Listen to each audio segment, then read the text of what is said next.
Shalom, selamat pagi Bapak Ibu, saudara-saudari yang terkasih dalam Tuhan Yesus. Salam sejahtera untuk kita semua. Pagi hari ini kita akan bersama-sama merenungkan firman Tuhan yang saya beri judul ketetapan hati. Apa itu ketetapan hati? Kalau dalam kata-kata sederhana yang saya ungkapkan, ketetapan hati adalah suatu sikap untuk berani mempertahankan apa yang benar, walaupun keadaan sekitar tidak menguntungkan. Jadi ada suatu sikap yang berani, Bapak Ibu. Ada dua langkah dalam menjalankan ketetapan hati. Yang pertama adalah iman yang teguh. Kita akan baca bersama di 1 Yohanes 5 ayat yang keempat sampai 5. Demikian firman Tuhan.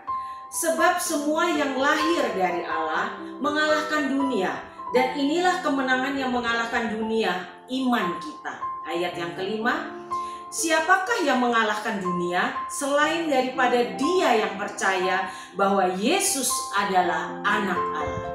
Bapak Ibu, yang pertama adalah iman yang teguh. Bagaimana kita mempunyai hati ketika kita mempunyai iman yang teguh. Iman kepada Yesus Kristus Tuhan yang sudah kita jalani selama ini. Masa-masa sekarang ini orang-orang berkata masa-masa yang sulit. Bagaimana kita mempertahankan iman kita? Sudah mengenalkah kita akan Allah yang kita sembah? Percayakah kita sudah mengandalkan dirikah kita kepada seutuhnya kepada Tuhan?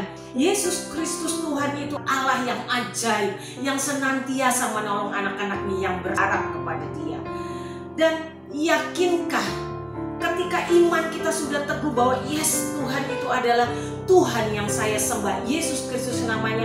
Dan bagaimana dengan Roh Kudus yang saat ini ada dalam kehidupanmu dan kehidupanmu? Roh Kudus inilah yang memimpin kita, mengarahkan kita, mengiringi kehidupan kita yang saat-saat ini boleh dibilang masa sulit. Jadi yang pertama adalah iman yang teguh, itu yang harus kita pertahankan. Dan yang kedua adalah ada harga yang harus dibayar. Harga yang harus dibayar ini saya ambil contoh aja Bapak Ibu.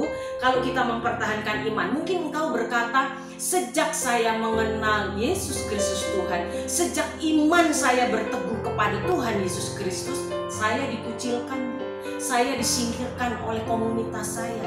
Bagaimana ini? Jangan pernah khawatir dan jangan pernah rasa takut. Percaya Roh Kudus yang ada dalam hidupmu itu yang akan memimpin engkau. Kalau engkau percaya bahwa penyertaan Tuhan itu pasti, engkau akan berkata dan engkau akan melihat di warta, dimanapun itu ada komunitas-komunitas di situ. Ada nomor-nomor telepon yang akan bisa dihubungi. Engkau bisa bertanya, engkau bisa konseling, engkau bisa mendapatkan teman yang benar-benar seiman dan akan mengajarkan engkau, membimbing engkau sehingga imanmu tetap teguh. Jangan pernah khawatir. Dan yang kedua adalah ketika engkau mungkin bersikap jujur. Mungkin dalam keadaan ekonomi yang sulit seperti ini, bisakah kita terus bersikap jujur? Bisakah kita melakukan suatu pekerjaan yang mungkin orang tertawakan? Mungkin engkau akan dihina, tapi bisakah engkau tetap berkata, Tuhan, aku mau kejujuran itu dalam hidupku. Dan pasti, yakin, Tuhan pasti akan membela engkau. Jangan pernah khawatir. Mungkin kita bisa ambil contoh dari kitab Daniel. Daniel yang benar-benar mempunyai iman yang teguh. Dia tidak pernah takut apapun pengumuman saat itu. Ketika orang harus menyembah hanya raja, tapi Daniel tetap menyembah kepada Tuhan yang dia sembah. Dan akibatnya Bapak Ibu baca di kitab Daniel luar biasa. Mujizat demi mujizat Daniel alami. Tuhan yang Daniel sembah adalah sama dengan Tuhan yang kita.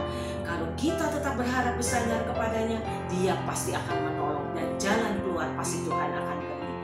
Selamat beraktivitas, teguhkan iman kita, ketetapan hati yang luar biasa bersama Yesus Kristus Tuhan, pasti Dia akan menolong. Tuhan Yesus memberkati, salam sehat untuk semuanya.